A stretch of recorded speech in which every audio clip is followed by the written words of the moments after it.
যে আমাদের নবী পাক সাল্লাল্লাহু আলাইহি ওয়াসাল্লামের উপাধিগুলোর মধ্যে একটা উপাধি ছিল আল মুজতাবা। জানেন কিনা আল মুজতাবা? তো এই আল মুজতাবা উপাধি কি জন্য আল্লাহ রাব্বুল আলামিন তার নবীকে দিয়েছেন?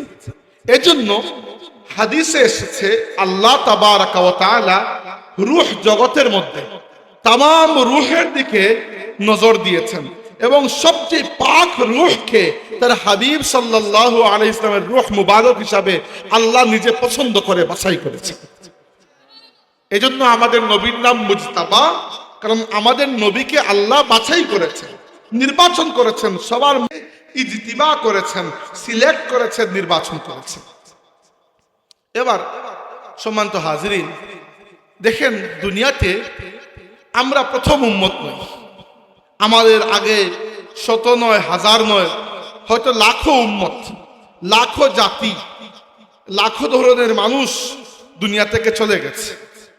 উম্মত হিসাবে আমরা দুনিয়ার শেষ উম্মত, আমাদের পরে আর কোনো উম্মত আসবে না। কারণ যে নবীর মাধ্যমে আমরা উম্মত হয়েছি সে নবী খাতামান নবীয়িন, শেষ নবী। যেহেতু এর পরে আর কোনো নবী আসবেন না, অতএব এর পরে আর কোনো উম্মতও আসবে না। আমরা শেষ উম্মত। শেষ উম্মত শুধু নয়, শেষ উম্মত হওয়া কোনো ফজিলত নয়। ফজিলত হচ্ছে শেষ উম্মতের সাথে আরেকটা জিনিস এসেছে। সেটা কি? সেটা হচ্ছে আমরা মুকাম্মাল নবীর মুকাম্মাল উম্মত, যাকে আল্লাহ মুকাম্মাল হেদায়েত দিয়েছেন। আমার নবীর হাতে নবুয়ত এসে পরিপূর্ণতা লাভ করেছে। নবুয়ত বা আল্লাহর হিদায়াতের একটি সিলসিলা আল্লাহ রাব্বুল আলামিন মানব জাতির কাছে শুরু করেছিলেন আদম আলাইহিস সালামের মাধ্যমে। আদম আলাইহিস সালামকে যখন দুনিয়াতে আল্লাহ পাঠিয়েছেন, তখন আল্লাহ বলে দিয়েছেন, ফা ইম্মা ইয়াতিয়ান্নাকুম মিন্নি হুদান ফামান তাবিআ হুদায়া ফালা খাউফুন আলাইহিম ওয়ালা হুম ইয়াহজানুন। আদম, তোমার এবং তোমার সন্তানদের জন্য অনন্তর আমার পক্ষ থেকে একটার পরে একটা হিদায়াত আমি দিয়ে যাব। যারা এই হিদায়াতের অনুসরণ করবে, না তাদের কোনো ভয় আছে, না তারা কখনো চিন্তিত হবে। তাহলে হিদায়াত শুরু হয়েছে আদম আলাইহিস সালামকে দুনিয়াতে পাঠানোর মাধ্যমে। আর এই হিদায়াতকে মানব জাতি যত বালিগ হয়েছে, আল্লাহ তত হিদায়াতকে কামিল করেছে। কারণ কি? ধরেন আদম আলাইহিস সালামের সময় মানব জাতি দুনিয়াতে এইমাত্র যাত্রা শুরু করেছে। এখনো পর্যন্ত মানব জাতি এতটা বালিগ হয়ে নাই, সবাই সবকিছু বুঝতে পারতেছে না। এখন দরকার কিভাবে ঘর বানাবে, কিভাবে বিয়ে করে বাচ্চা জন্ম দেওয়া হবে, কিভাবে ক্ষেত কৃষি করা হবে, এটাই দরকার। তো মানব জাতি হিসাবে পুরো মানব জাতি যত বালিগ হয়েছে, আল্লাহ তার হিদায়াতকে তত কামিল থেকে কামিল করেছেন। আর 1,24,000 নবী দুনিয়াতে আসার পরে যখন আল্লাহ তাবারাকা ওয়া তাআলা ইচ্ছা করেছেন যে না, আমি যা হিদায়াত দেওয়ার মানব জাতিকে দিয়ে দিয়েছি, এই হিদায়াত অনুসরণ করলে যে কোনো মানুষ দুনিয়া এবং আখিরাতে কামিয়াব হয়ে যাবে। মানব জাতি এতটুকু বালিগ হয়ে গেছে, এখন তাকে যে কোনো কথা বললে সে বুঝবে। আল্লাহ পাক নবুয়তের সিলসিলাকে সমাপ্ত করার ইরাদা করেছেন। আর এই সমাপ্তকারী নবী হিসাবে আল্লাহ তাবারাকা ওয়া তাআলা আপনার আমার নবী আকা মাওলা তাজদার কাউনাইন ইমামুল আম্বিয়া সাইয়্যিদুল মুরসালিন রাহমাতুল লিল আলামিন আল মুস্তাফা ওয়াল মুজতাবা মুহাম্মাদুর রাসূলুল্লাহ সাল্লাল্লাহু আলাইহি সাল্লামকে পাঠিয়ে দিয়েছেন। আর আমাদের নবী সাল্লাল্লাহু আলাইহি সাল্লামের হাতে কি হয়েছে? দুইটা বিষয়। একটা হচ্ছে খাতমে নবুয়ত, এটা হচ্ছে তাকমিলে রিসালাত। খাতমে নবুয়ত মানে কি? নবুয়তের এই লাইন, এই সিলসিলা খতম হয়ে গেছে, আর কোন নবী কিয়ামত পর্যন্ত আসবে না। তাকমিলে রিসালাত মানে হচ্ছে আল্লাহর পক্ষ থেকে যত বার্তা, ওয়াহী, হিদায়াত এই দুনিয়ার মানব জাতির কাছে আসার প্রয়োজন, সব কিছু পরিপূর্ণ হয়ে গেছে, আর হিদায়াতের প্রয়োজন নাই। যতটুকু হিদায়াত আল্লাহ দেওয়ার দিয়ে দিয়েছেন। তাই আমাদের নবী সাল্লাল্লাহু আলাইহি সাল্লাম একই সাথে নবুয়তকে খতম করেছেন এবং নবুয়তকে পরিপূর্ণতা দান করেছেন। আল্লাহ পাক বলেছেন, আল ইয়াউমা আকমালতু লাকুম দীনাকুম ওয়া আতমামতু আলাইকুম নি'মাতি ওয়া রাদিতু লাকুমুল ইসলাম দীনা। আমাদের নবী সাল্লাল্লাহু আলাইহি সাল্লাম বিদায় হজের খুতবায় যখন তিনি ইসলামের সমস্ত শিক্ষাকে মানুষের সামনে সহজভাবে সংক্ষিপ্ত করে উপস্থাপন করেছেন, এরপরে আল্লাহর পক্ষ থেকে আয়াত নাযিল হয়েছে, আজকের দিনে আমি তোমাদের জন্য তোমাদের দ্বীন ইসলামকে পরিপূর্ণ করে দিলাম। যেহেতু হিদায়াত পরিপূর্ণ, অতএব আর নতুন কোনো হিদায়াতের প্রয়োজন নাই, অতএব নতুন কোনো নবী আসবেন না। একটা জগের মধ্যে যতক্ষণ জায়গা আছে পানি ঢালতে পারবেন আপনি। যখন এই জগের মধ্যে আর পানি ঢালার জায়গা নাই, এরপরে পানি ঢাললে অ্যাক্সিডেন্ট হবে, পানি উপরে পড়ে যাবে, সবকিছু ভিজে যাবে। তো একইভাবে মানব জাতির জন্য আল্লাহ যতটুকু হিদায়ত দেওয়া প্রয়োজন মনে করেছেন, ততটুকু হিদায়ত 1,24,000 নবীর মাধ্যমে দার্জান বা দার্জান আল্লাহ দিয়েছেন। আর আমাদের নবীর কাছে এসে এই হিদায়ত পরিপূর্ণ হয়ে গেছে। এই যে হিদায়ত আল্লাহ দিয়েছেন, এই হিদায়তের নাম হচ্ছে ইসলাম। এই হিদায়তের নাম কি? ইসলাম। এবার আজকে আমাদের আলোচনার বিষয় হচ্ছে ইসলাম কাকে বলে, ইসলাম কি আসলে, এবং এটাকে আমরা এত সহজভাবে বুঝবো যে এরপরে ইনশাআল্লাহ ইসলাম নিয়ে, ঈমান নিয়ে আপনাদের আর ফার্দার জিজ্ঞাসা থাকার কথা। দেখেন, আপনারা তো এটা বুঝতে পেরেছেন যে রাসূলুল্লাহ সাল্লাল্লাহু আলাইহি ওয়াসাল্লাম আমাদেরকে পরিপূর্ণ হিদায়াত দিয়েছেন। এবার আল্লাহর নবী দুনিয়া থেকে যাওয়ার আগে, বিদায় নেওয়ার আগে আল্লাহ পাক ইরাদা করলেন যে আমার নবীর মাধ্যমে দ্বীনের একেবারে বুনিয়াদী সমস্ত প্রশ্নগুলো আমি মানুষের জন্য রেখে দেব, দুনিয়াতে রেকর্ড। তাই আল্লাহ এমন একটা প্লট তৈরি করলেন, এমন একটা কৌশল আল্লাহ পাকের। কি কৌশল? হাদিসে এসেছে, একদিন রাসূলুল্লাহ সাল্লাল্লাহু আলাইহি ওয়াসাল্লাম বসে আছেন, সাহাবীরাও সামনে বসে। আর ওই সময় এক অপরিচিত যুবক, এক মুসাফির এসে আল্লাহর নবীর সামনে আসলো। তো সাহাবীরা ওই মুসাফিরকে দেখে চিনতে পারলেন। দেখেন, মদিনা ছোট একটা শহর তৎকালীন যুগে, আজকে তো মহানগরী, তৎকালীন যুগে ছোট একটা শহর, 1000-2000 মানুষের বসবাস সর্বোচ্চ। তো এর মধ্যে প্রায় সবাই সবাইকে অন্ততপক্ষে মুখ চিনে চিনেন। তো এমন একজন যুবক আল্লাহর নবীর সামনে আসলেন যাকে সাহাবীদের মধ্যে কেউ চিনেন, অথচ তিনি যে বাইরে থেকে এসেছেন, সফরের কোন ক্লান্তি তার শরীরের মধ্যে, তার চেহারার মধ্যে নাই। সাহাবীরা বললেন, আমরা একটু অবাক হলাম যে একজন মানুষ যিনি এসেছেন বাইরে থেকে, তাহলে তার চেহারার মধ্যে ক্লান্তি থাকা স্বাভাবিক বিষয়। কিন্তু আমরা তাকে দেখলাম শাদীদু বিয়াদি সিয়াবি ওয়া শাদীদু সাওয়াদি শি'r, তার কাপড় দবদবে সাদা, তার চুল একেবারে নিকশ কালো, মনে হচ্ছে এই মাত্র গোসল করে আসলে যেরকম লাগে এইরকম অবস্থা। যুবক বয়সে একজন মানুষ, আমরা তাকে চিনিও না, আবার তিনি সফর করে যে আসছেন, সফরের কোনো ক্লান্তি তার চেহারার মধ্যে নাই। তো সাহাবীরা বললেন, আমরা অবাক হয়ে দেখছি। আর ওই যুবক আমাদের সবাইকে ডচ করে রাসূলুল্লাহ সাল্লাল্লাহু আলাইহি ওয়াসাল্লামের সামনে গিয়ে আদবের সাথে, যেভাবে নামাজে আমরা বসি আত্তাহিয়াতু বলার সময়, সেইভাবে আত্তাহিয়াতু পড়ার সময় যেভাবে বসি তাশাহুদের সময়, ওই যুবক আল্লাহর রাসূলের সামনে এভাবে গিয়ে বসে আদবের সাথে এবং বসছে। সাহাবীরা বলছেন যে আমরা দেখছি ওই যুবক কি করেন।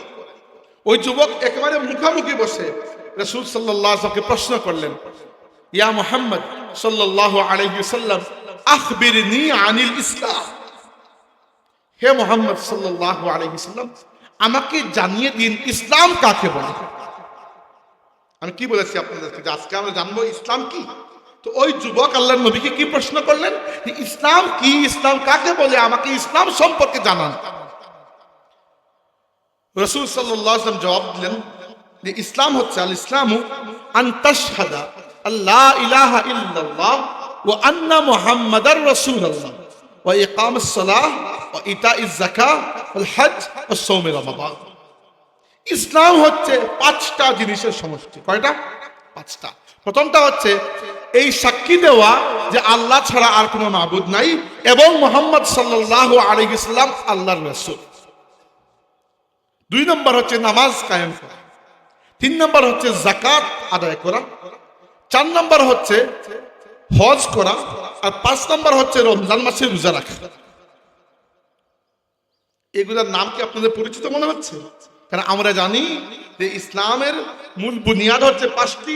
এই 5টির মধ্যে একটা হচ্ছে কালিমা, নামাজ, রোজা, হজ, যাকাত। জানেন তো? এটা মাদ্রাসায় পড়েছেন। এইটা মাদ্রাসার হুজুর নিজের থেকে বানিয়ে বলেন নাই, মক্তবে যে পড়েছিলেন মক্তবের উস্তাদও বানিয়ে বলেন নাই। খুদ রাসূল সাল্লাল্লাহু আলাইহি ওয়াসাল্লাম ওই মুসাফিরের প্রশ্নের জবাবে আল্লাহর নবী ওই 5টা কাজকে, ওই 5টা কাজের সমষ্টিকে ইসলাম নাম দিয়ে দিয়েছে। বুঝতে পেরেছেন? আচ্ছা, এই 5টা কাজকে যদি আপনি একটু, ডাক্তাররা যেরকম ডায়াগনোসিস করে, আপনি যদি ডায়াগনোসিস করে তাহলে বুঝতে পারবেন। ধরেন আপনি একটা বিল্ডিং বানাবেন, এই বিল্ডিং এর জন্য কমসে কম 2টা জিনিসের খুবই প্রয়োজন। একটা হচ্ছে ফাউন্ডেশন বা ভিত্তি। এই জন্য দেখেন বড় বড় বিল্ডিং করতে নিচে অনেক গভীর পর্যন্ত তারা ফাউন্ডেশন পুঁতে, আর ফাউন্ডেশনের একটা অংশ উপরে দেখা যায় কিন্তু নিচে আসল বড় অংশ থাকে। একটা প্রয়োজন। 2 নম্বর হচ্ছে কমপক্ষে 4-5 4টা খুঁটি, যাকে সুতুন বা পিলার বলি আমরা, 4টা খুঁটি। ধরেন আপনি এখানে শামিয়ানা টানিয়েছেন অনেক বড়, এই শামিয়ানা থেকে মাঝখানে একটা বাঁশ যদি আপনি কেটে ফেলেন, হয়তো পুরো শামিয়ানা ধসে পড়বে না, কিন্তু 4-5 4টা থেকে যদি একটা কেটে ফেলেন, শামিয়ানা সেই দিকে হেলে যাবে। তো কমপক্ষে 4-5 4টা খুঁটি তো খুবই প্রয়োজন। এর উপরে আপনি ছাদ দেবেন, এর উপরে 2 তলা 3 তলা 4 তলা। তো আল্লাহর নবী আমাদেরকে বুঝাচ্ছেন যে ইসলামের মূল ফাউন্ডেশন হচ্ছে কালিমা, মূল ফাউন্ডেশন হচ্ছে শাহাদাত, এই সাক্ষী দেওয়া যে আল্লাহ ছাড়া আর কোনো মাবুদ নাই এবং মুহাম্মদ সাল্লাল্লাহু আলাইহি ওয়াসাল্লাম আল্লাহর বান্দা এবং আল্লাহর রাসূল। এটা হচ্ছে ইসলামের শেকড় বুনিয়াদ। এটা দেখা যায় না, কিন্তু এর উপরে ইসলামের পুরো বিল্ডিং নির্ভর করে। আর 4-5 4টা খুঁটি কি? নামাজ, যাকাত, হজ এবং রোজা। অতএব এই 4টা হচ্ছে মূল বুনিয়াদি 4টা খুঁটি, এর থেকে একটা কমানোর সুযোগ নাই। এর উপরে আপনি ছাদ দেন, প্রথম ছাদের উপর নফল নামাজ, দ্বিতীয় ছাদের উপর নফল তিলাওয়াত, তৃতীয় ছাদের উপর নফল সদকা, চতুর্থ ছাদের উপর নফল উমরা হতে পারে। কিন্তু এই যে 4টা পিলার, আপনি নামাজ, রোজা, হজ এবং যাকাত, আর এর নিচের ফাউন্ডেশন হচ্ছে শাহাদাত, আল্লাহ ছাড়া কোনো মাবুদ নাই, মুহাম্মদ সাল্লাল্লাহু আলাইহি ওয়াসাল্লাম আল্লাহর রাসূল। এই ফাউন্ডেশন আর এই 4টা পিলারটাকে কমাতে পারবেন না। কমালে ইসলামের যে প্রাসাদ আপনি তৈরি করছেন, ওই প্রাসাদের আর কোনো অস্তিত্ব থাকবে না। তাহলে ইসলাম হচ্ছে 5টা জিনিসের নাম। কি কি? একটা হচ্ছে সাক্ষ্য দেওয়া আল্লাহ ছাড়া কোনো মাবুদ নাই, একটা হচ্ছে নামাজ আদায় করা, কায়েম করা, যাকাত আদায় করা, হজ করা এবং রোজা রাখা। বুঝতে পেরেছেন? ওকে। তখন ওই যে মুসাফির, উনি আল্লাহ নবীর কথা শুনে বললেন, সাদাকতা, আপনি সত্য বলেছেন। সাহাবীরা বললেন যে আমরা মনে মনে রাগ করলাম, এ নবীকে তুমি সাদাকতা বলার আবার কে? তুমি জানো না? এসে প্রশ্ন করেছো ছাত্রদের মতো। আল্লাহ নবী জবাব দিয়েছেন, আবার তুমি বলছো সাদাকতা, সত্য বলেছেন। মানে সাহাবীদের মনোভাব হচ্ছে যে আমার নবী কি সত্য না বলে কখনো অন্য কিছু বলেন নাকি? তুমি আবার বলার কি? সাহাবীদের অধিক মহব্বত ছিল, অধিক তাজিম করতেন আল্লাহ রাসূলকে সাল্লাল্লাহু আলাইহি ওয়াসাল্লাম। এবার ওই যুবক প্রশ্ন করলেন, আখবিরনি আনিল ঈমান। আচ্ছা, ইসলাম বুঝলাম যে ইসলামের দাওয়াত আপনি দেন, এখন আমাকে বলেন, আপনি যে বলেন ঈমান আনতে আপনার উপরে, ঈমান আনতে আসলে কি? দেখেন কত বুনিয়াদি প্রশ্ন, কিন্তু এগুলো কোনো লম্বা চওড়া প্রশ্ন নয়, এগুলো ইসলামের একেবারে মক্তব লেভেলের প্রশ্ন, কিন্তু এগুলোই জরুরি প্রশ্ন, দিনের বুনিয়াদি প্রশ্ন।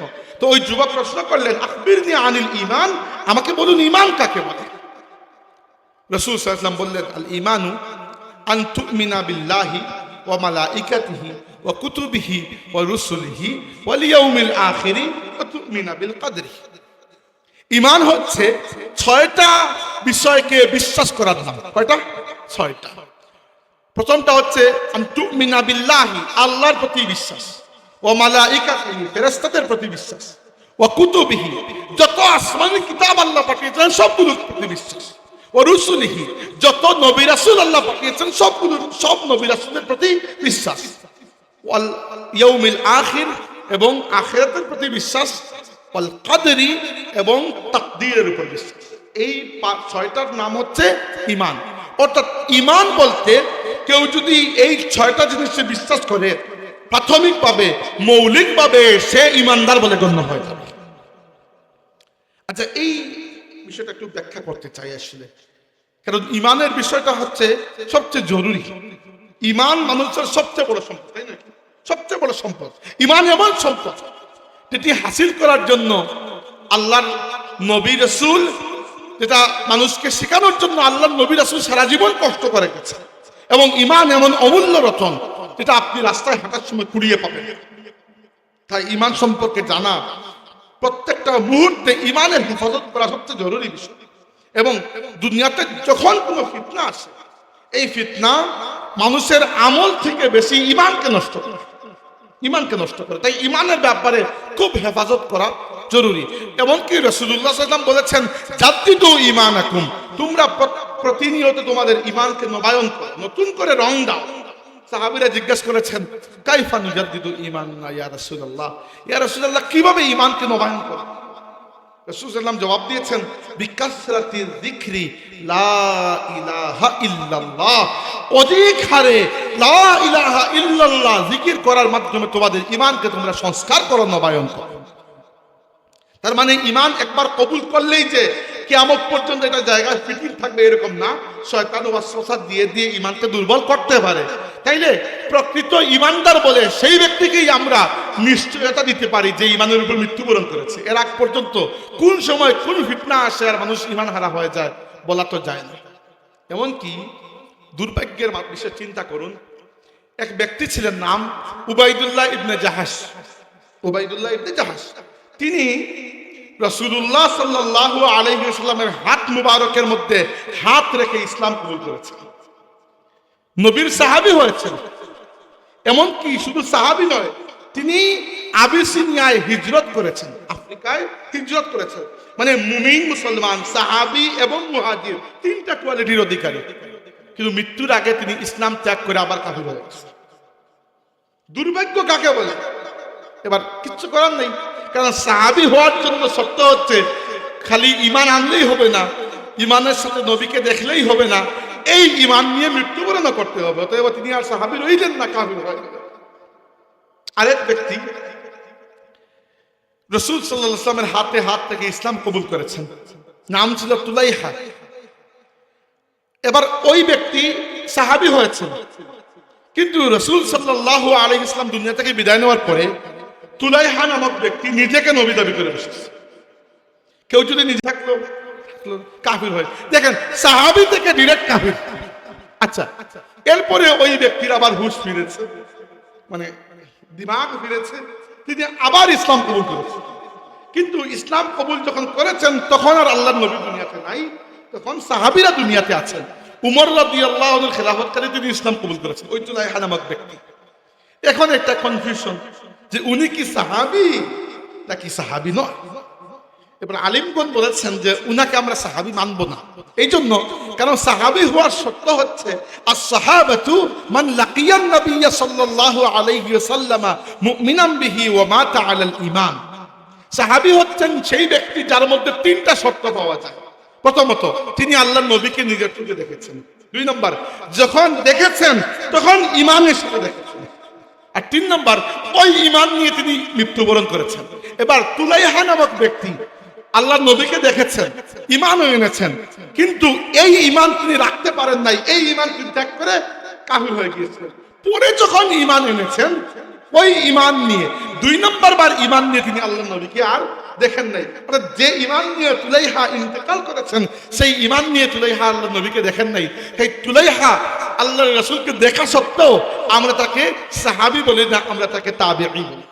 দেখেন ঈমান এত মূল্যবান যে ঈমান মানুষের স্ট্যাটাস, ঈমান মানুষের স্ট্যাটাসকে নির্ধারণ করে দেয়। তাইলে এবার আল্লাহর নবী ওই যুবককে কি বললেন যে ঈমান হচ্ছে 6টা বিষয়কে বিশ্বাস করা। প্রথমে আসুন আল্লাহকে বিশ্বাস করা।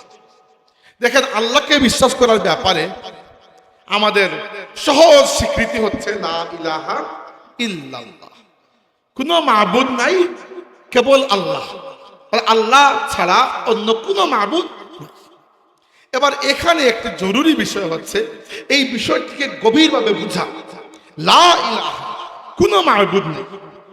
অর্থাৎ দুনিয়াতে অন্য ধর্মের মানুষের বহু মাবুদ আছে।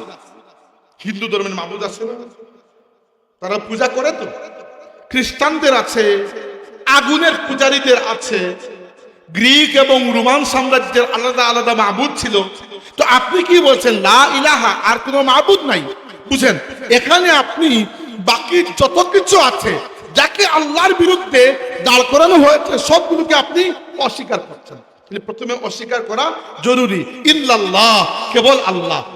এর মানে হচ্ছে লাইসা ফীহি ইলাহুন হাক্কুন ইল্লাল্লাহ, দুনিয়াতে যত মাবুদ থাকুক না কেন, আল্লাহ ছাড়া আমার ইবাদত কবুল করার যোগ্যতা সম্পন্ন অন্য কোনো মাবুদ নাই। তোমার হাত আছে, মৌলভীবাজারে মাটিও আছে, বানিয়ে নাও একটা মূর্তি, কিন্তু এই মূর্তি সারাদিন সেজদা করলেও আমার সেজদা তোমার সেজদা কবুল করার লায়েক সে হবে না। এটি হচ্ছে, তাই আল্লাহ বলেছেন ফামান ইয়াকফুর বিত-তাগুতি ওয়া ইউমিন বিল্লাহ ফাকাদ ইসতামসাকা বিল উরওয়াতিল উসকা। যে ব্যক্তি ফামান ইয়াকফুর বিত-তাগুত, যে ব্যক্তি তাগুতকে অস্বীকার করলো, ওয়া ইউমিন বিল্লাহ, এবং আল্লাহকে বিশ্বাস করলো। এই আল্লাহকে বিশ্বাস করার জন্য জরুরি হচ্ছে তাগুত। তাগুত মানে কি? যারা আল্লাহর বিরোধী, সবাইকে প্রথমে আপনাকে নো করতে হবে, এরপরে আল্লাহকে ইয়েস করতে হবে। মানে বুঝাচ্ছি, আজকের আধুনিক যুগে অনেক মানুষ পাওয়া যায়, এই ফিতনা আগ থেকে চলে আসছে। সেটা হচ্ছে যে আল্লাহকে মানি, অনেক মানুষ পাবেন আল্লাহকে মানেন, কিন্তু আল্লাহ তার নবীর মাধ্যমে যে দিন, যে কিতাব, যে শরীয়ত দিয়েছেন সেটাকে মানেন না। অনেক মানুষ আছেন। আবার এরকম মানুষ পেয়েছি যারা বলেন যে জান্নাতে যাওয়ার নাকি বহু রাস্তা রয়েছে, তো যে যার ধর্ম মেনে কি জান্নাতে প্রবেশ করবে। এবার আমাকে বলুন, এইরকম করলে ইসলাম থাকা না থাকা তো এক হয়। আর রাসূলুল্লাহ সাল্লাল্লাহু আলাইহি ওয়াসাল্লাম বলেছেন যে বাদ দাও মুশরিক, যারা মূর্তি পূজা করে এদের তো হিসাবই নাই।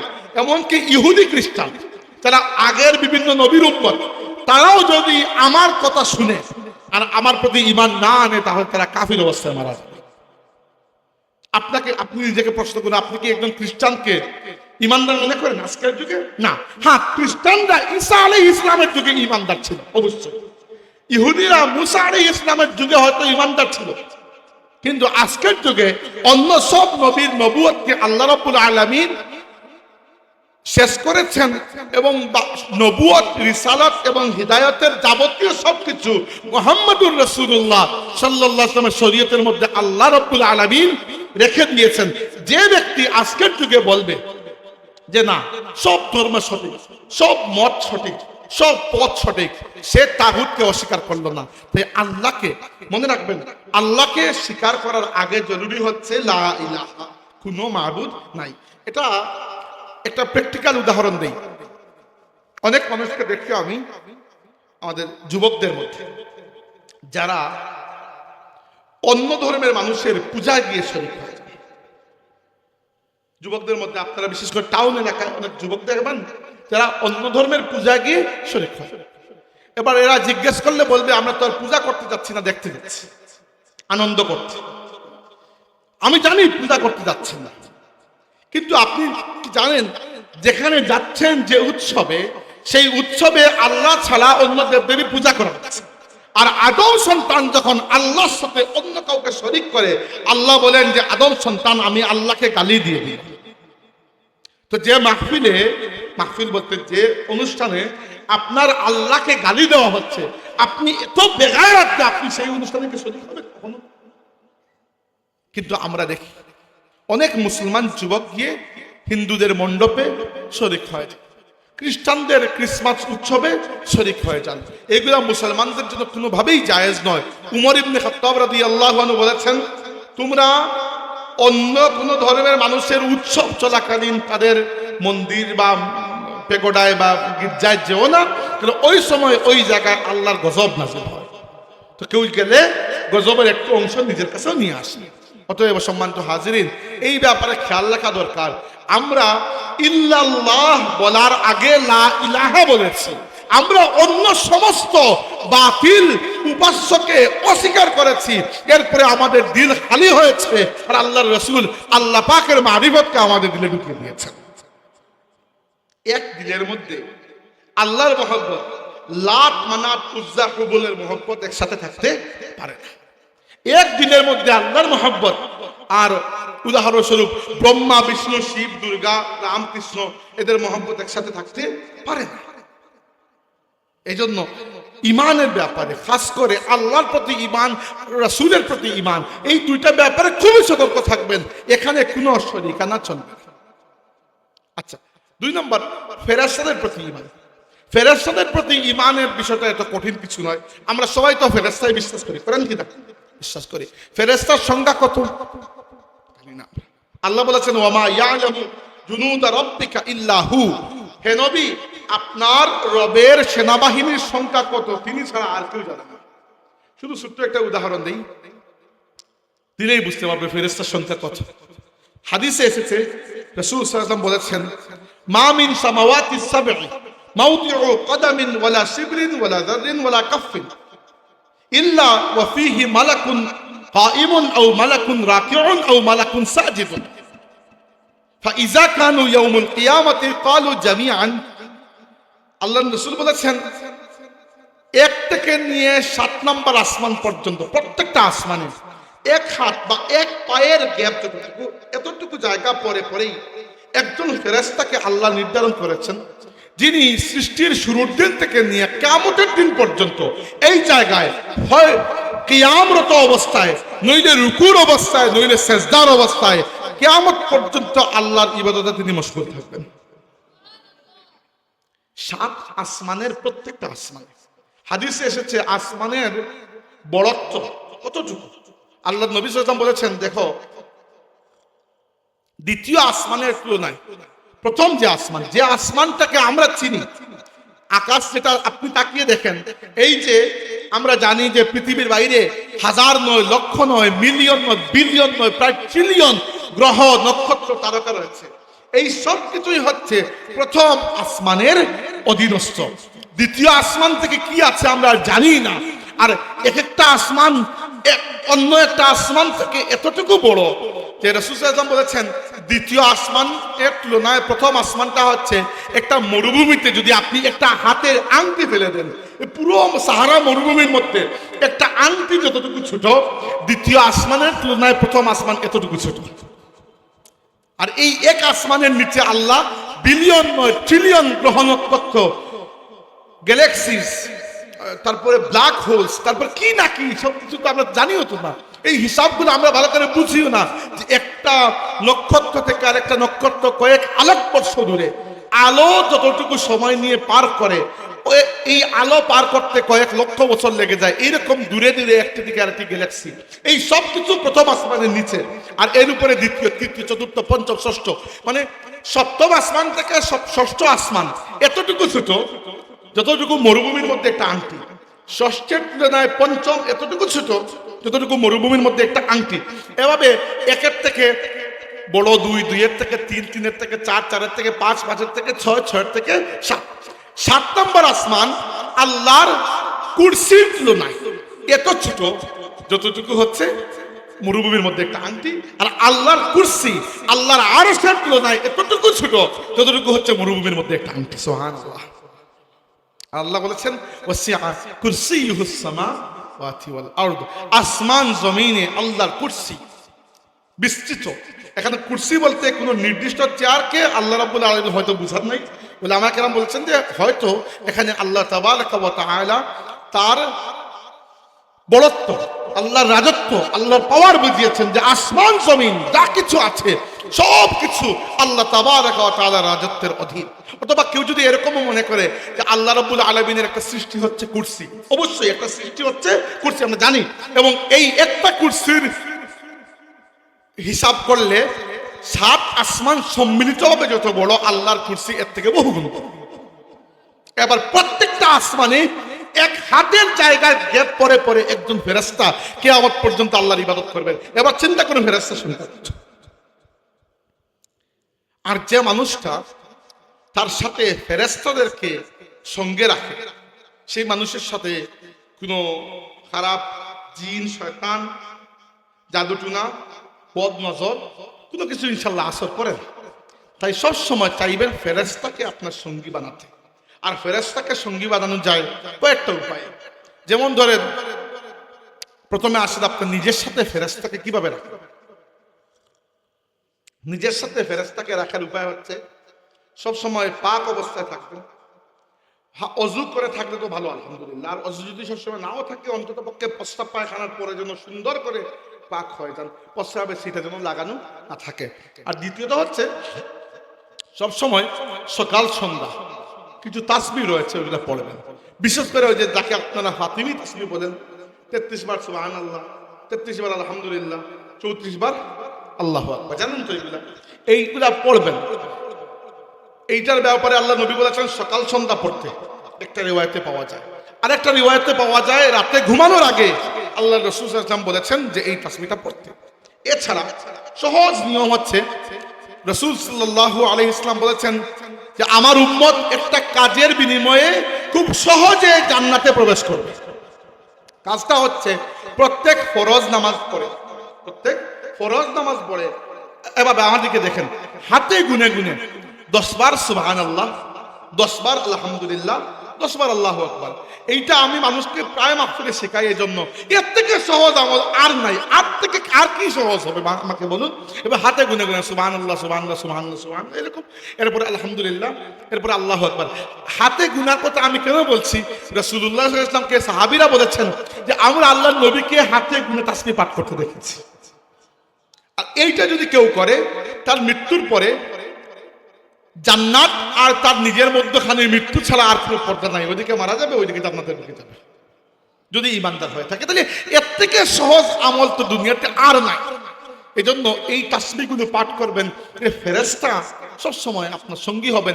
এমনিতেই আল্লাহ বলেছেন ওয়া ইউরসিলু আলাইকুম হাফাজা, মানুষের হেফাজতের জন্য আল্লাহ মুহাফিজ নিযুক্ত করেন ফেরেশতাকে, এবং ফেরেশতা মানুষকে প্রোটেকশন দেন। আপনি মনে করেন ফেরেশতার কাজ হচ্ছে শুধু নেকি বদি লেখা? না না না, একজন মানুষ যখন একাও নামাজ পড়ে কমসে কম একজন ফেরেশতা এখানে তার নামাজের সাক্ষী হয়ে থাকেন। একজন ব্যক্তি যখন তার অন্য কোনো ভাইয়ের জন্য আল্লাহর কাছে দোয়া করে, ভাই বলতে আপন ভাই হওয়া লাগবে না, যে কোনো মুসলমানের জন্য, তখন একজন ফেরেশতা আল্লাহ এই মুহূর্তে নির্ধারণ করে দেন যে ফেরেশতা তার জন্য একই দোয়া আল্লাহর কাছে করতে থাকে। এরপরে আসেন নবী কি বললেন? আল্লাহর প্রতি ঈমান, ফেরেশতার প্রতি ঈমান, এরপরে নবী রাসূল আর আসমানি কিতাব। একসাথে বলছি, সময় কম। দেখেন, নবী রাসূল আর আসমানি কিতাবের ব্যাপারে খুব খেয়াল করবেন।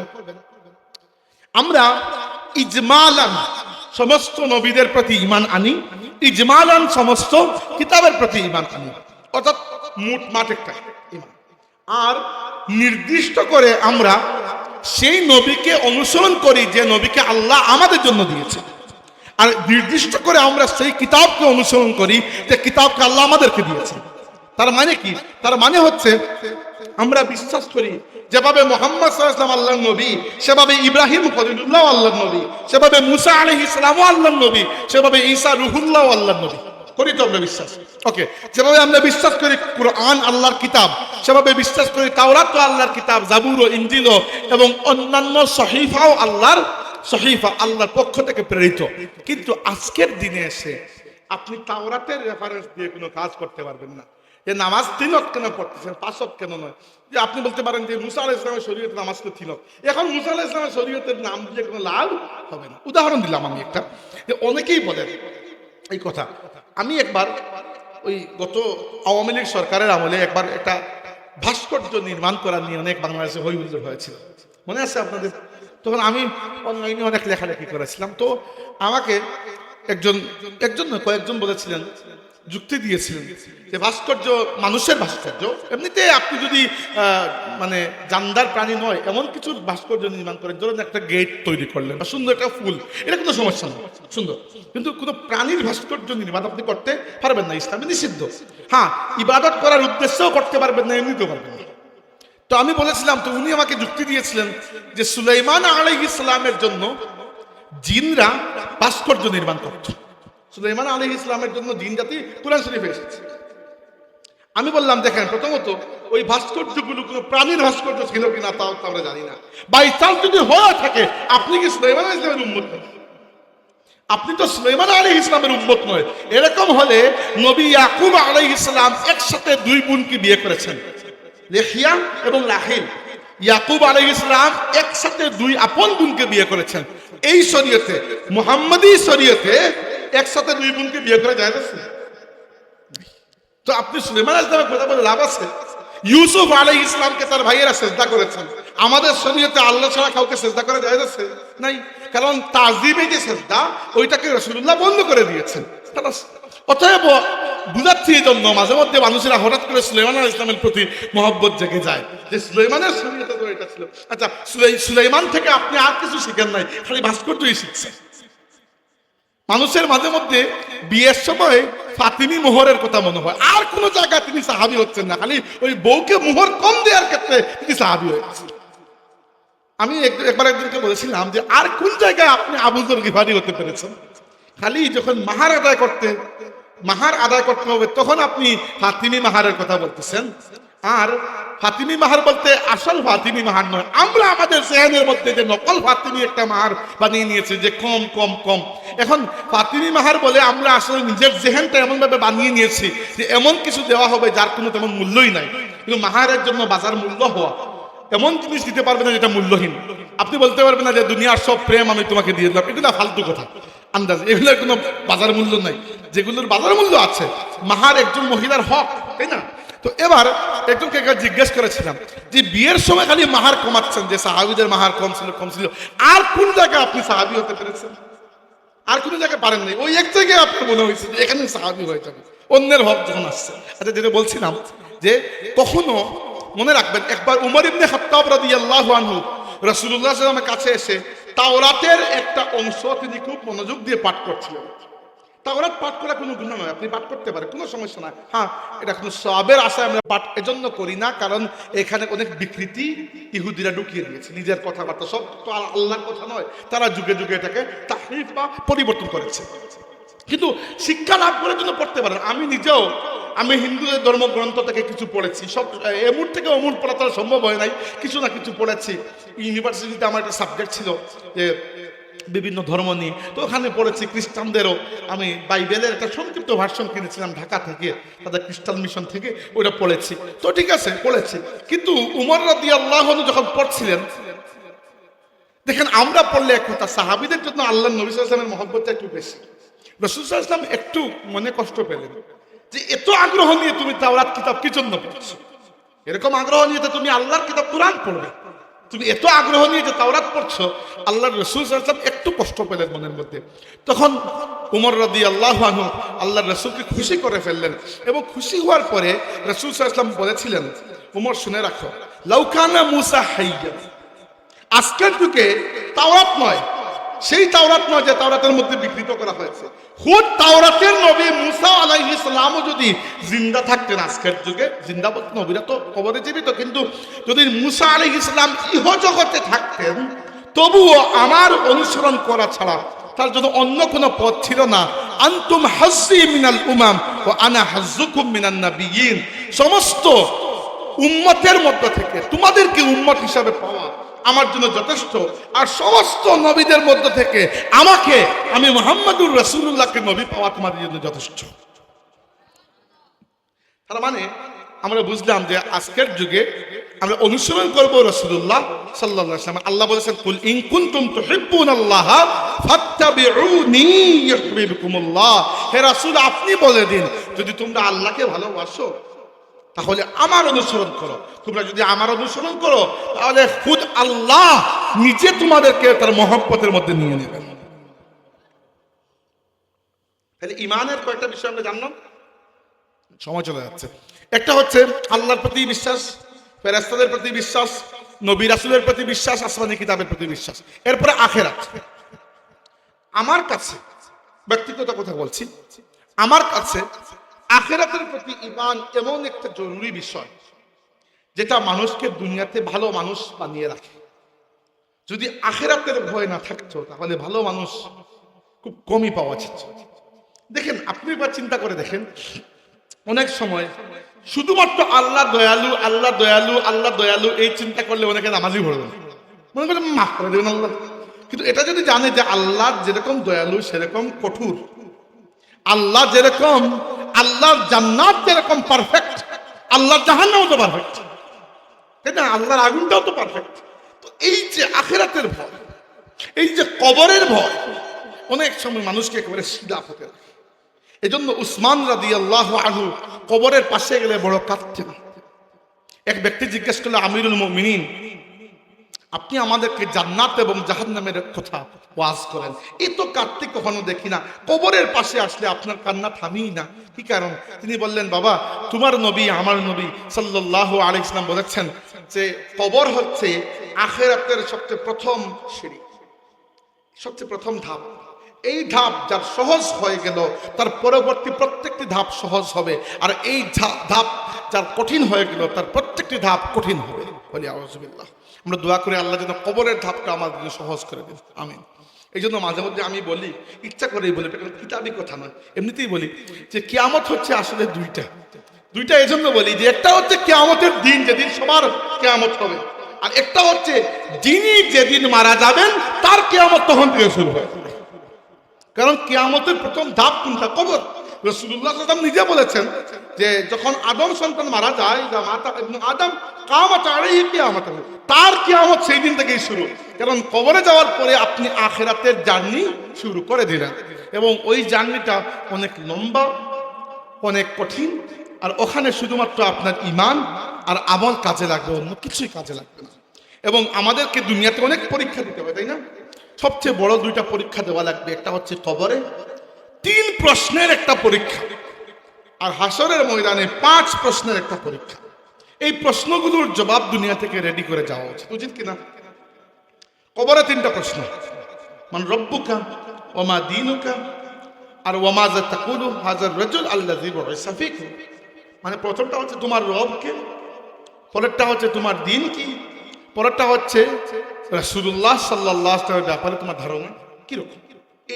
এই প্রশ্নটা একটু চেঞ্জ করে বিভিন্ন রেওয়ায়েতে আসছে, কিন্তু উদ্দেশ্য একই, যে আল্লাহ সম্পর্কে একটা প্রশ্ন, দিন সম্পর্কে একটা, আর নবী সম্পর্কে আরেকটা। জানি তো আমরা এগুলো। আর হাসরের ময়দানে আল্লাহ নবী বলেছেন যে আদম সন্তান 5টা প্রশ্নের জবাব না দিয়ে আল্লাহর সামনে থেকে তার পা নড়াতে পারবে না। প্রথম প্রশ্ন হচ্ছে আন উমরিহি ফীমা আফনাহু ওয়া আন শাবাবিহি ফীমা আবলাহু ওয়া আন মালিহি মিন আইনা কাসাবাহু ওয়া ফীমা আনফাকাহু ওয়া মাযা আমিলা ফীমা আলিমা। প্রথম প্রশ্ন হচ্ছে হায়াত সম্পর্কে, ওমর বয়স সম্পর্কে। তোমার বয়স ছিল 83 বছর, দুনিয়াতে পেয়েছিলে, কি কি করেছো হিসাব। এবার 83 বছর উদাহরণ দিচ্ছি, একজন হায়াত পেলেন, আর 83 বছরের মধ্যে কুরআন শরীফটা সহিহ শুদ্ধভাবে তিলাওয়াত করতে পারার যোগ্যতা অর্জন করলেন না।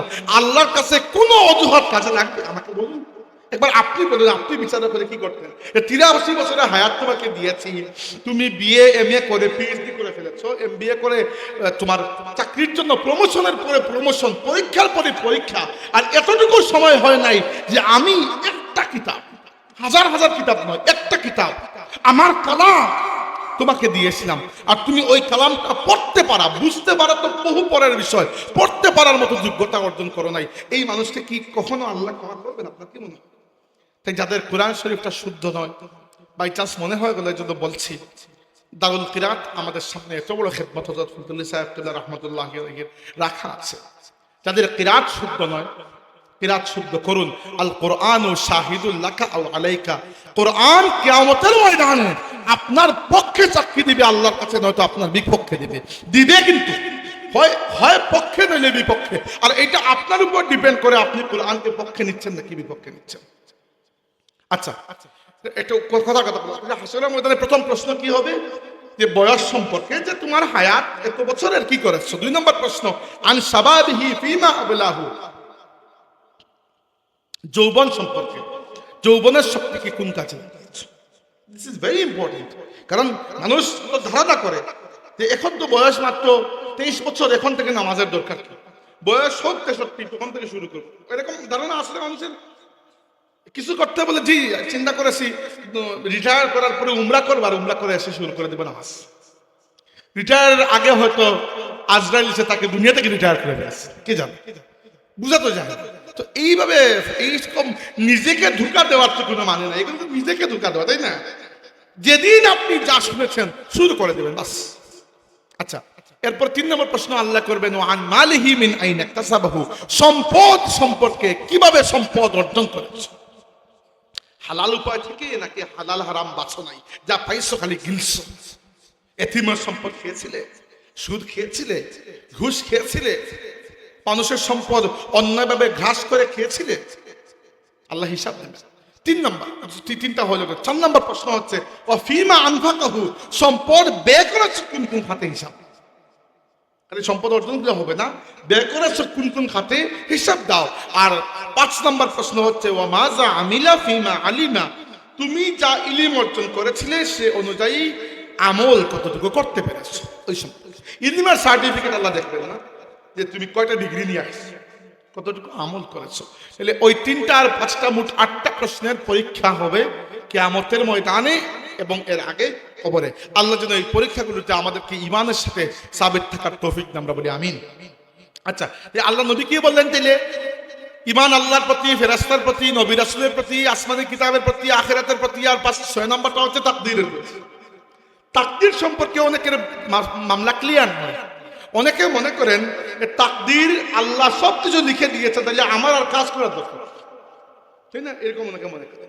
আবার ইসলামে এরকম গুমরাহ বহু মানুষ এসেছে আগে আগে, যারা তাকদীরকে সম্পূর্ণ অস্বীকার করে। দুইটাই গুমরাহ। মনে রাখবেন, তাকদীর হচ্ছে আল্লাহর ইলম, আল্লাহ সবকিছু জানেন। আপনি শুধুমাত্র বর্তমানটা জানেন, অতীতটা জানলেও আপনি ভুলে যান, আর ভবিষ্যৎ তো গায়েব, আপনি দেখেন না। কিন্তু আল্লাহর জন্য কি কোনো অতীত, বর্তমান, ভবিষ্যৎ আছে? আল্লাহ সবই জানেন। এবার আল্লাহ আপনার ভবিষ্যৎ সম্পর্কে সব জানেন। এর মানে তো এই নয় যে আপনি নিজের থেকে এটা কাজ করবেন, কাজ করে বলবেন যে আল্লাহ চেয়েছেন এর জন্য আমি করেছি। আপনি এখন থেকে নিয়ত করবেন এশার নামাজ আজকে পড়বো না, কেন? যে তাকদীরে নাই। বলতে পারবেন? এরকম বললে আল্লাহ কাছে শুনতে পারবেন না। কেউ যদি এসে বলে যে তাকদীরে যদি লেখা থাকে সবকিছু, আর আমার তাকদীরে যদি জাহান্নাম লেখা থাকে, তাহলে আর আমি আমল করে কি করবো? তো প্রশ্ন করবেন যে কি বলো তো তোমার তাকদীরে কি লেখা আছে? কেউ বলতে পারবে? পারবে না। অতএব আল্লাহ যে দরজা খুলে দিয়েছেন, স্ট্রেইট লাইন, ঈমান আনো, নেক আমল করো, জান্নাতে প্রবেশ করো। তুমি হামকা তাকদীর নিয়ে তো মস্করা করার তো দরকার নাই। আবার তাকদীরকে অস্বীকার করাও কুফরি। তাকদীরের উপর ঈমান আনতে হবে। আল্লাহ সব জানেন, এটা তাকদীর। আল্লাহ সব জানেন বলে সব লিখে রেখেছেন, তাকদীর এটা। লান ইউসিবানা ইল্লা মা কাতাবাল্লাহু লানা, এমন কোন মুসিবত আমার উপর আসবে না এই ব্যতীত যেটা আমার রব লিখে রেখেছে। কিন্তু এই তাকদীরের উপর ভরসা করে কাজকর্ম বাদ দিয়ে হাত গুটিয়ে বসে থাকা, এটা হবে না। কারণ তাকদীর আল্লাহ যদিও লিখে রেখেছেন, আল্লাহ তো আপনাকে ইচ্ছার মালিক বানিয়েছেন। তো আল্লাহ তাকদীরে কি লিখে রেখেছেন ওইটা দেখে আল্লাহ আপনার বিচার করবেন না। আপনার স্বাধীন ইচ্ছাকে খাটিয়ে আপনি কি কাজ করেছেন ওইটা দেখে আল্লাহ আপনার বিচার করবেন। পরিষ্কার হয়েছে? এই 6টাকে বিশ্বাস করার নাম হচ্ছে ঈমান। মনে আছে আমরা শুরু করেছিলাম ওই যুবক থেকে। ওই যুবক আল্লাহ নবীকে প্রশ্ন করেছেন ইসলাম কি? রাসূলুল্লাহ সাল্লাল্লাহু আলাইহি ওয়াসাল্লাম জবাব দিয়েছেন ইসলাম হচ্ছে শাহাদাত, কালিমা, কালিমা শাহাদাত বা যেটাই বলুন না কেন, শাহাদাত বা কালিমা, নামাজ, যাকাত, হজ এবং রোজা। এরপরে বলেছেন ঈমান কি? ঈমান হচ্ছে আল্লাহর প্রতি বিশ্বাস, ফেরেশতার প্রতি, আখিরাতের প্রতি, আসমানি কিতাব, নবী রাসূল এবং তাকদীর। এরপরে ওই যুবক প্রশ্ন করলেন আখবিরনি আনিল ইহসান, আমাকে বলুন ইহসান কাকে? ইহসান মানে শাব্দিক অর্থ হচ্ছে কোনো কিছুকে অধিক থেকে অধিক সুন্দর করা, অধিক থেকে অধিক পারফেক্ট করা। হাসান সুন্দর, ইহসান সুন্দর করা কোনো কিছু। ইহসান হচ্ছে এমনিতে ধরেন আপনি একটা টেবিল এখানে রাখলেন, একটা চেয়ার, এটা মাইক রাখলেন, আর সামনে এমনি কিছু নাই, জাস্ট মানুষ দাঁড়িয়ে আছে, কেউ বসে কেউ দাঁড়িয়ে, এভাবেও তো ওয়াজ মাহফিল হয়ে যায়। কিন্তু এই যে সুন্দর করে আপনারা ডিজাইন করে লাইটিং, মাইকিং, পোস্টার, হ্যাঁ, অতিথি ইত্যাদি, সভাপতি একজন একজন, এই এগুলো কি জন্য? যদি একটা জিনিসকে এভাবেও করা যায় আর ওভাবেও করা যায়, কিন্তু এটা রুচি আছে, সব জিনিসের একটা সৌন্দর্য আছে। তো আল্লাহর ইবাদত যেমনে মনে চায় এমনিও করা যায়, তাই না? যেমনে মনে চায় এমনি বলতে আপনি যদি খালি ফরজ আদায়ের জন্য করেন তো ঠিক আছে, করে ফেলেন, কিন্তু এর মধ্যে তো একটা পারফেকশনের বিষয় আছে। তো ওই যুবক আল্লাহ নবীকে প্রশ্ন করলেন ইয়া রাসূলুল্লাহ ইহসান কি? ইসলাম বুঝলাম, ঈমান বুঝলাম, ইহসান কি? আল্লাহ নবী বললেন আল ইহসানু আন তা'বুদাল্লাহা কাআন্নাকা তারাহু ফাইন লাম তাকুন তারাহু ফাইন্নাহু ইয়ারাকা। ইহসান হচ্ছে তুমি এমন ভাবে আল্লাহর ইবাদত করবে যেন তুমি নিজের চোখে আল্লাহকে দেখতে পাচ্ছ। ফাইল্লাম তাকুন তারাহু, যদি তুমি আল্লাহকে দেখতে না পারো, মানে আল্লাহকে তো দেখা সম্ভব নয়, যদি তুমি মনের মধ্যে এই ভাব আনতে না পারো, তাহলে কমসে কম এতটুকু মনে করবে ফাইন্নাহু ইয়ারাকা, যে আল্লাহ তোমাকে দেখতে পাচ্ছে। এটা যদি চিন্তা করেন, আমরা নামাজে যেভাবে দাঁড়াই অলস ভাবে, যদি সত্যিকার অর্থে আমরা আমাদের আল্লাহর সামনে দাঁড়িয়ে নামাজ পড়তাম, আমরা কি এভাবে এভাবে পড়তাম স্ট্রেইট হয়ে, মানে শ্রদ্ধা ভক্তি আল্লাহর রুবুবিয়তের কাছে আমার উবুদিয়তকে আমি নত করতে চাইতাম, তাই না? না, আমরা তো মনে করি আমরা তো আল্লাহকে দেখি না, সম্ভব না, কিন্তু আল্লাহ যে আমাদেরকে দেখছেন ওই ভাবটাও সমস্যা আমাদের মনের মধ্যে আসে না। আসলে তো গুনাই করতাম না। আল্লাহ রাসূল বলেছেন যে ইসলামের মূল সৌন্দর্য হচ্ছে সবসময় এটা মনে রাখবে যে আল্লাহ, তুমি আল্লাহকে দেখছো। এবং সত্যিকার অর্থে যদি কেউ এটা মনে রাখে যে ওয়াহুয়া মাকুম আইনামা কুনতুম, কোরআন শরীফের আয়াত, আল্লাহ বলেছেন তিনি তোমাদের সাথে আছেন যেখানে তোমরা। এবার এইটা মনে রাখলে কেউ কি গুনাহ করতে পারবে? এটাই হচ্ছে ইসলামের সৌন্দর্য, সবসময় আল্লাহকে নিকটে মনে করা। তিনটা জরুরি প্রশ্ন। এরপরে ওই যুবক প্রশ্ন করলেন মাতাসসা অথবা আখবিরনি আনিস সাআ, আমাকে বলুন কিয়ামত কখন হবে। 4 নম্বর প্রশ্ন, কিয়ামত কখন হবে। প্রথম প্রশ্ন ইসলাম কি, 2 নম্বর ঈমান কি, 3 নম্বর ইহসান কি, 4 নম্বর কি? 4 নম্বর হচ্ছে আমাকে বলুন কিয়ামত কখন হবে।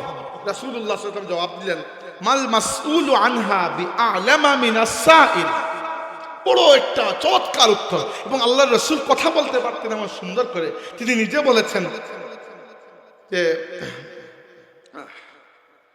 হাদিসটা ভুলে গেছি, রাসূল সাল্লাল্লাহু বলেছেন যে উতিতু জাওয়ামিউল কালাম, আল্লাহ আমাকে জাওয়ামিউল কালাম দিয়েছেন, যেখানে কথা কম কিন্তু অর্থ অনেক গভীর। তো এখানে কি বললেন যে মাল মাসউলু আনহা বিআলামা মিনাস সাইল, এই প্রশ্নটা যিনি করেছেন তার চাইতে যাকে করা হয়েছে উনি বেশি জানেন না। মানে এই প্রশ্ন সম্পর্কে তুমি যতটুকু জানো আমি ততটুকু জানি, যে কিয়ামত একদিন হবে, এক্সাক্ট ডেট টাইমিং আল্লাহ রাব্বুল আলামিন কাউকেই জানান না। এখানে ওইটা একটা পরীক্ষা। ঠিক আছে, ওই যুবক বললেন ঠিক আছে আখবিরনি আন আশরাতিহা। 5 নম্বর প্রশ্ন হচ্ছে তাহলে কিয়ামতের কিছু আলামত আমাকে বলুন।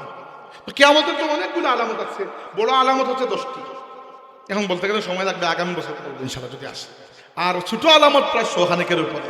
তো এখানে রাসূল সাল্লাল্লাহু আলাইহি ওয়াসাল্লাম 2টা আলামত বললেন, যে 2টা মোটামুটি বড়, মানে সবচেয়ে বড় আলামত নয় কিন্তু মোটামুটি বড় আলামত। একটা বললেন আনতালিদাল আমাতু রাব্বাতাহা, আরেকটা বললেন ওয়া আনতারাল হুফাতাল ওরাতাল আলাতা রিআআন নাসি ইয়াতাতাওয়ালুনা ফিল বুনিয়ান। প্রথমটা বললেন যে কিয়ামতের প্রথম আলামত হচ্ছে দাসী তার মালিককে জন্ম দেবে। এর একটা অর্থ যেটা আমার কাছে পারফেক্ট মনে হয়, আমাদের উস্তাদরা যখন পড়িয়েছেন তখন 3-4টা অর্থ, যে এই কথার অনেকগুলো অর্থ হতে পারে। এবার আমার কাছে ব্যক্তিগতভাবে যেটা আমার কাছে সবচেয়ে ভ্যালিড মনে হয়, মানে অর্থ হিসাবে, আল্লাহ নবী তো বলেছেন জাওয়ামিউল কালাম, শ্রেষ্ঠ কথা, গভীর কথা। এই কথার অনেক অর্থ আছে, যে দাসী তার মুনিবকে জন্ম দিবে। মানে কি হতে পারে? এর একটা অর্থ যেটা আমার কাছে মনে হয়েছে পারফেক্ট, এটা আমি বানাইনি, উলামায়ে কেরাম বলেছেন কয়েকটা, এর মধ্যে আমি একটা বেছে নিয়েছি। কোনটা? যে সন্তান তার মায়ের সাথে এমন আচরণ করবে মনে হবে মা তার দাসী আর সে মায়ের মালিক। মাঝে মধ্যে দেখি না আমরা এরকম সন্তান যে মায়ের সাথে দুর্ব্যবহার করে? দেখি। আল্লাহ এই জুলুম থেকে, এই বর্বরতা থেকে যেন আমাদেরকে সব সময় বাঁচিয়ে রাখেন। আমরা বলি আমিন। আমরা যেন কখনো মা বাবার সাথে বেয়াদবি না করি, বুঝলি? আর কোনো আর দুনিয়াতে আদব করা কেউ থাকবেই না। আচ্ছা, আর 2 নম্বর কি? 2 নম্বর হচ্ছে হে যুবক, তুমি দেখবে যে এক সময় যারা মরুভূমিতে খালি পায়ে খালি গায়ে উট ভেড়া বকরি ছাগল চড়াতো, এরা উঁচু উঁচু বিল্ডিং তৈরি করতে গিয়ে একে অন্যের সাথে কম্পিটিশন লেগে যাবে। এইটা আজকে আমরা চোখের সামনে দেখছি। খালি একবার দুবাই, সৌদি আরব, কাতার ঘুরে আসুন। যান, আমি কয়েকদিন আগে কাতার গিয়েছিলাম। সৌদি আরব তো বেশ কয়েকবার যাওয়া হয়েছে আলহামদুলিল্লাহ। দুবাই যাই না এখনো। তো বুর্জ আল খলিফা বা এই ধরনের জেদ্দা টাওয়ার, ক্রিক টাওয়ার, কি এই টাওয়ার সেই টাওয়ার নাম তো জানেন। এবং এই টাওয়ারগুলা মোস্টলি অপ্রয়োজনীয়, এত উঁচুতে মানুষ থাকেও না, থাকা কমফোর্টেবলও নয়। এইগুলা হচ্ছে সম্পূর্ণ প্রতিযোগিতা, যে কি করলো কাতার আমার থেকে উঁচু বানিয়ে নিল, আমি আরো 2 ফুট উঁচু। এবার দুবাই আমার চেয়ে উঁচু বানিয়ে নিয়েছে, আমি আরো 3 মাইল উঁচু। খামাখাই লম্বার চাইতে লম্বা। শুনেছি ওই যে বিশ্বের সবচেয়ে উঁচু টাওয়ার যেটা বুর্জ আল খলিফা, ওইখানে নাকি উপরে কোনো মানুষই থাকে না। থাকবে কিভাবে চিন্তা করে দেখেন। এত উঁচুতে থাকা কি কোনো একটা সুস্থ মানুষের পক্ষে সম্ভব? থাকবেই না। 150 তলার উপরে কে থাকতে চাইবে? যদি ভূমিকম্প আসে, যে আপনি নামতে নামতে 3 বার ভূমিকম্প হয়ে 4 বার শেষ হয়ে যাবে, আপনি খালি নামতেছেন এখনো নিচে। তো এইগুলো আসলে হচ্ছে এক ধরনের ঘোস্ট বিল্ডিং, মানে ভুতুড়ে বিল্ডিং। এইগুলো শুধুমাত্র কম্পিটিশনের জন্য। ওই যে দুবাই একটা তৈরি করেছে একটা বা দুইটা একাধিক, এখন সৌদি আরবে শুরু করেছিল আরেক দুইটা, জেদ্দা টাওয়ার একটা, আর একটা ক্রিক টাওয়ার না কি জানি, ওইগুলো অর্ধেক করার পরে ফান্ডিং শেষ হয়ে গেছে, এখন বন্ধ। এখন খামোখাই এগুলো রাখা। এত উঁচু বিল্ডিং এ কিন্তু দরকার পড়ে না। আপনি ইউরোপ ঘুরে দেখবেন, এত উঁচু বিল্ডিং নাই, দরকারই পড়ে না। ম্যাক্সিমাম 50 বিল্ডিং মাঝে মধ্যে অফিস বা ব্যাংকের জন্য প্রয়োজন হয়, এর থেকে উঁচু বিল্ডিং এ থাকে বলেন। কিন্তু আচ্ছা, যেটা থাকুক সমস্যা নেই আমার, সমস্যা হচ্ছে কি, আমার নবী এটাকে কিয়ামতের আলামত বলেছেন, এবং ইউরোপিয়ানদের জন্য নয়, বলেছেন কার জন্য? আরবিদের জন্য। এক সময় আরবে তেল আবিষ্কার হওয়ার আগ পর্যন্ত, 1940-এর দশকে যখন তেল আবিষ্কার হলো, খনিজ তেল, এর আগ পর্যন্ত এদের কাজ ছিল কি, হয় ব্যবসা করা, নইলে ওই ভেড়া বকরি ছাগল এইগুলো চড়ানো। আমি এগুলোকে খারাপ বলছি না, সব নবী রাসূল ভেড়া বকরি চড়িয়েছেন, এটা আল্লাহ রাব্বুল আলামিন নবী রাসূলের সুন্নাত বানিয়েছেন, আমি এটা অপমানের কোনো বিষয় না। কিন্তু এরা এখন এক সময় যারা খালি পায়ে মেষ চড়িয়েছে, ভেড়া বকরি চড়িয়েছে, উট চড়িয়েছে, এরা এখন অপ্রয়োজনীয়ভাবে শুধু কম্পিটিশনের জন্য উঁচু উঁচু বিল্ডিং বানাচ্ছে। এইটা কিয়ামতের আলামত আল্লাহ নবী সাল্লাল্লাহু আলাইহি ওয়াসাল্লাম। ওই যুবক এই 5টি প্রশ্ন করে বিদায় নিলেন। প্রথম প্রশ্ন কি? ইসলাম কাকে বলে, পরেরটা ঈমান কাকে বলে, পরেরটা ইহসান কাকে বলে, পরেরটা কিয়ামত কখন হবে, আর পরেরটা হচ্ছে কিয়ামতের আলামত। বুঝতে পেরেছেন? ওই যুবক বিদায় নেওয়ার পরে সাহাবীরা বলেন যে আমরা বড় অবাক হলাম যে এমন এমন প্রশ্ন যেগুলো আমাদের করা দরকার ছিল, আমরা এতদিন করি নাই, কিন্তু এই যুবক এসে এত চমৎকার প্রশ্ন করেছেন, দিনের সবচেয়ে বুনিয়াদী প্রশ্ন, যে প্রশ্নগুলোর মাধ্যমে আমরা দিন সম্পর্কে জানতে পেরেছি। এবার রাসূল সাল্লাল্লাহু আলাইহি ওয়াসাল্লাম সাহাবীদেরকে জিজ্ঞেস করলেন, তোমরা কি বুঝতে পেরেছো, জানো ওই যুবক কে ছিলেন? সাহাবীরা বললেন, আল্লাহু ওয়া রাসূলুহু আ'লাম, আল্লাহ এবং তার রাসূল ভালো জানেন উনি কে ছিলেন। রাসূল সাল্লাল্লাহু আলাইহি ওয়াসাল্লাম বললেন, হুয়া জিবরিল, উনি ছিলেন আল্লাহর ফেরেশতা জিবরাইল। আতাকুম ইউআল্লিমুকুম দীনাকুম, তিনি এসেছিলেন তোমাদেরকে তোমাদের দ্বীন শেখানোর জন্য। এই যে বুনিয়াদী প্রশ্ন তোমরা করছো না আমাকে আদবের কারণে, আল্লাহ চেয়েছেন যে আমি দুনিয়া থেকে বিদায়ের আগে এই প্রশ্নগুলা ফেরেশতাকে পাঠিয়ে প্রশ্ন করিয়ে আমার জবাবটাকে উম্মতের জন্য রেখে দেবেন আল্লাহ রাব্বুল আলামিন। তাহলে আমরা আজকে ইসলামের বুনিয়াদী অনেকগুলো বিষয় জানলাম, আমাদের ইলম যতটুকু অর্জিত হলো এর উপর আল্লাহ আমাদেরকে আমল করার তৌফিক দান, আমরা বলি আমিন। ওয়া আখিরু দাওয়ানা আলহামদুলিল্লাহি রাব্বিল আলামিন।